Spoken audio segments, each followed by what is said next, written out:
What is good, team? We are kicking off upper body day 3, actually session 3 for the week. Upper body pull after a rest day yesterday.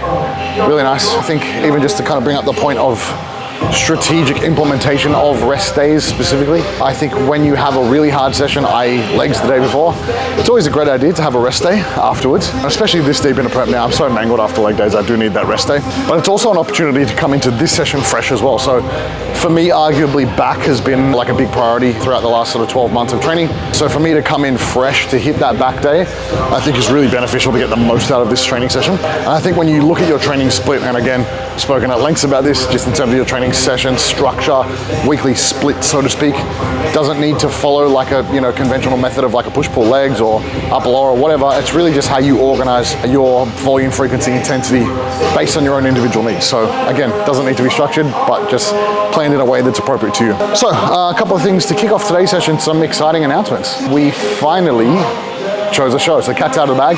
I've registered for the Sydney State Titles, or the New South Wales State Titles, which is the Sydney Championships, April 13th. So I believe as of this week, we are about 7 weeks out, moving into 6 weeks out, with about total fat loss to go, probably another 3 kilos under the weight cap, 91.6. So the goal is to kind of get under that weight cap maybe a couple of weeks before, and then be able to kind of feed into the show to, bring about the changes that we want to see in the physique, both reducing fatigue and obviously increasing muscle fullness, to be able to get on stage looking nice and fresh as opposed to digging too deep and trying to refill glycogen like 24 hours or not even 12 hours before the show.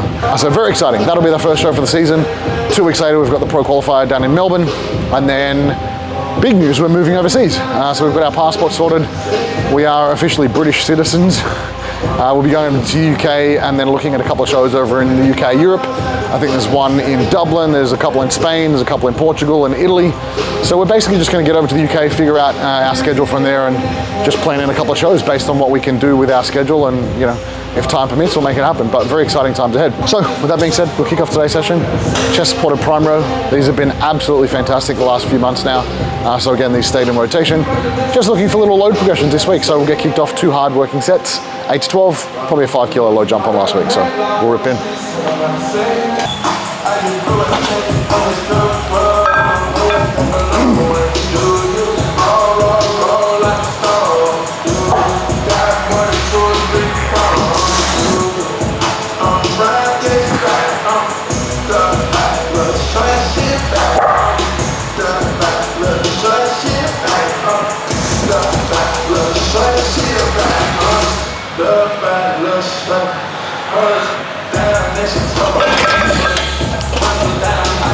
All right, first working set. I'm gonna do a top set, 7 to 8. So I've gone up 5 kilos from last week.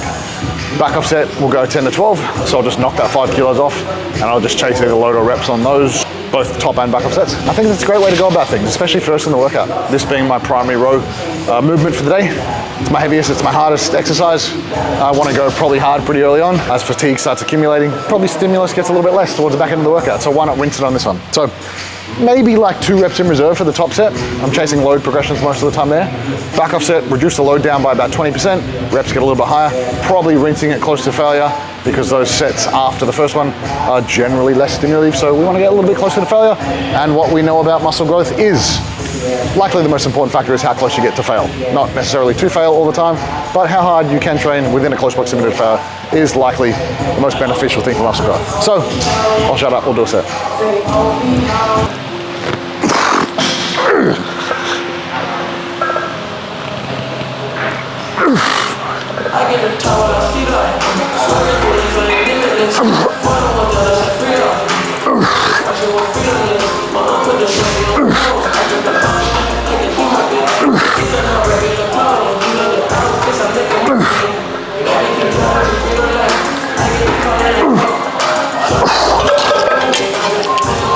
That was good.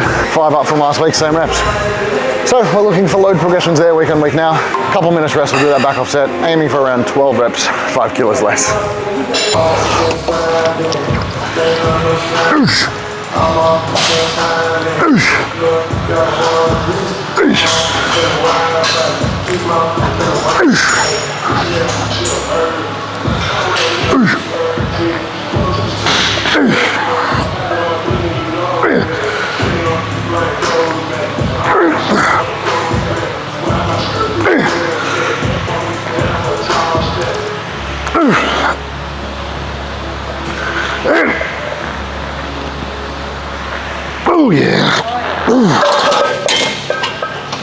Let's go. Top set and back offset loads and reps ticked off. So that means we go heavier next week. Yay.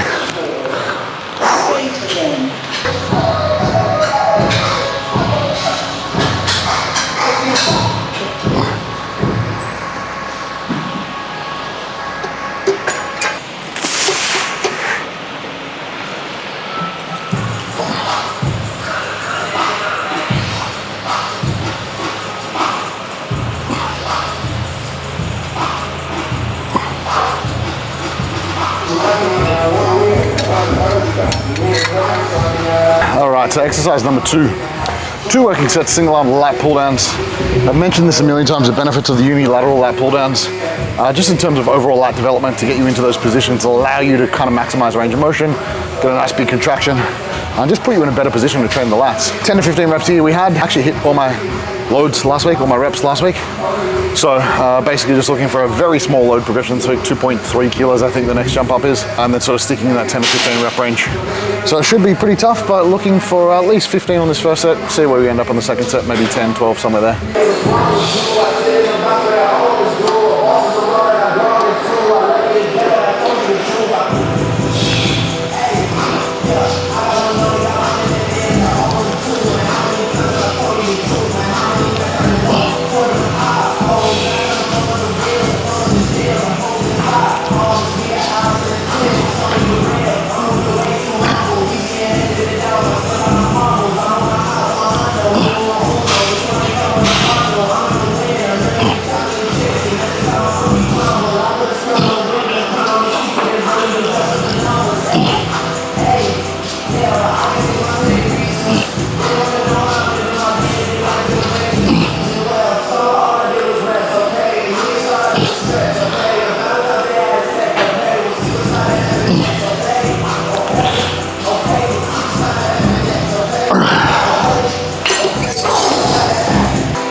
Alright, so moving on to the third exercise, unilateral cable rows.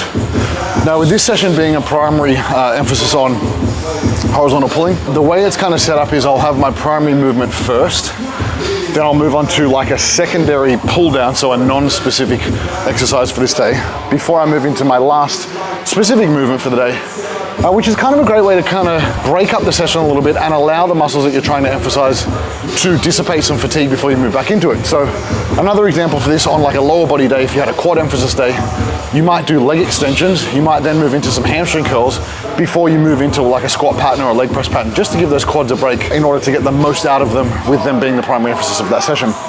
But a couple of cues and a couple of tips to help you get the most out of your single arm rows. You'll notice here that I've got my right leg braced when I'm rowing with my right arm. This allows me to kind of really lock in, set that anchor point so nothing else moves other than my arm. And I'm basically just trying to reach the lat as far as it'll go through its like active ring, and then squeeze my elbow back into my back pocket. So I'm basically fully lengthening and fully shortening my lat. The objective is to stay really tight through the torso, so I'm not rotating, I'm not twisting, I'm not trying to get more range by just moving stuff. And I think that's a shortfall for a lot of people's training. They try and just overemphasize like range of motion, where it's not really the goal. The objective is to kind of have active range of motion for the muscle you're trying to train. So by anchoring that leg, by keeping the hips nice and straight and not moving your torso, you allow all of the stimulus to be targeted towards the lats, as opposed to kind of just overreaching, stretching your shoulders, stretching at the low back, and potentially causing risk of injury down the line if you start lifting heavier and start using pretty crappy technique.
Ow. Single arm dumbbell curls, one working set. That was the same reps as last week, 2.5 kilos heavier. And I think it's an important thing to note around growing arms, or growing any muscle group for that matter. There is no like magic formula, special training sequence, like anything fancy that you need to do, especially in the short term. When we look at muscle growth, I think people need to take the word fast or quick out of their vocabulary. When it comes to growing muscle, the secret formula is doing like at least somewhat correct programming structure just for long enough and hard enough. I think that's the real missing key, is you just need to do something, do it hard enough, with enough intent, enough intensity, enough effort, and do it for long enough that you yield a result. That's really it. Like, I started this exercise probably 6 months ago at like 12 kilos. I've doubled the load for the same reps. My arms are, funnily enough, the biggest I've ever been. So it's like, it wasn't magic, it wasn't by accident, it just happened by relentless repetition, doing the right things over and over again consistently and hard enough.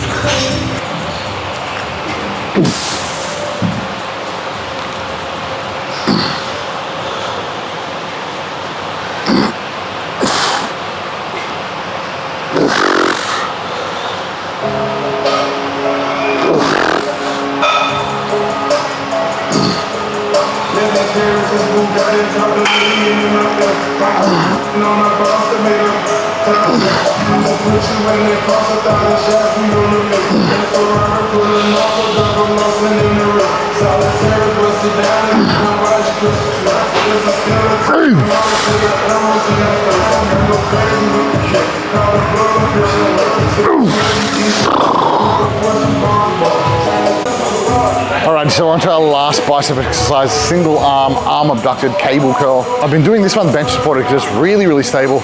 Allows me to get a really, really hard peak contraction at the top here. And like across this session, really only, what are we, like 3 sets of biceps?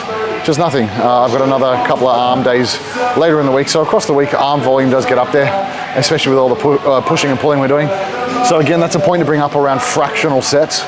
When we're looking at volume, and like even looking at volume research, right, you see volumes are like, oh my God, 30 sets per muscle group per week, where a lot of it is counted as fractional sets. So if we're doing like, let's say for example, today we had sort of 2, 4, 6 sets of back, which on paper is probably around 3 sets of biceps if we're counting fractional sets. And then we're looking at 3 direct sets. So across this whole session, it's around 6 sets of work for the biceps. So like in terms of our total session volume per muscle group, anywhere in that 6 to 12 sets, I think this is pretty adequate. And then across the week, that 10 to 20 sets per muscle group per week, we sort of fall in that range anyway. So I think it's a really nice way to look at programming. You don't need to do a lot, but just make sure that what you are doing is really highly stimulative, and you are accounting for those fractional sets as well. So you're not like just doing 20 sets of biceps and then you've got an extra 20 sets of back on that, so it ends up 30 sets of biceps. Because you're just not going to recover, you're not going to grow, and you're probably going to get injured at some point, just run into some burnout and fatigue, which is not productive for training. So we'll get stuck in this 2 working sets, and then we're on to some delts, and we are done.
Wrap this session up, some delts to finish. Basically paired set, lateral raise with rear delt flies, 2 working sets, 10 to 15 reps.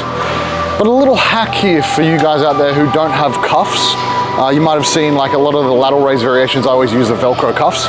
But if you don't have them, you can use the D handles, and I'll show you exactly how to set it up. And it makes it pretty easy to use. You don't have to muck around, bring your own straps.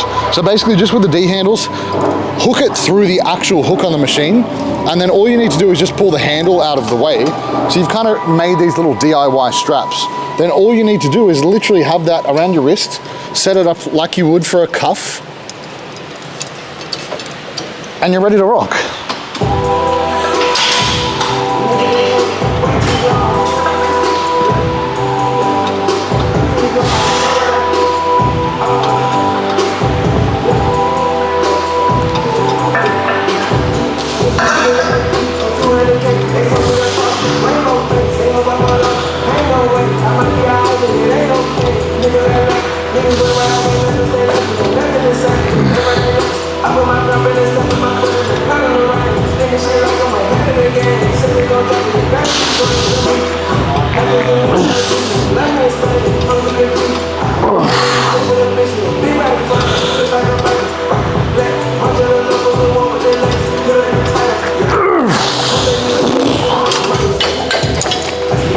DIY cuffs.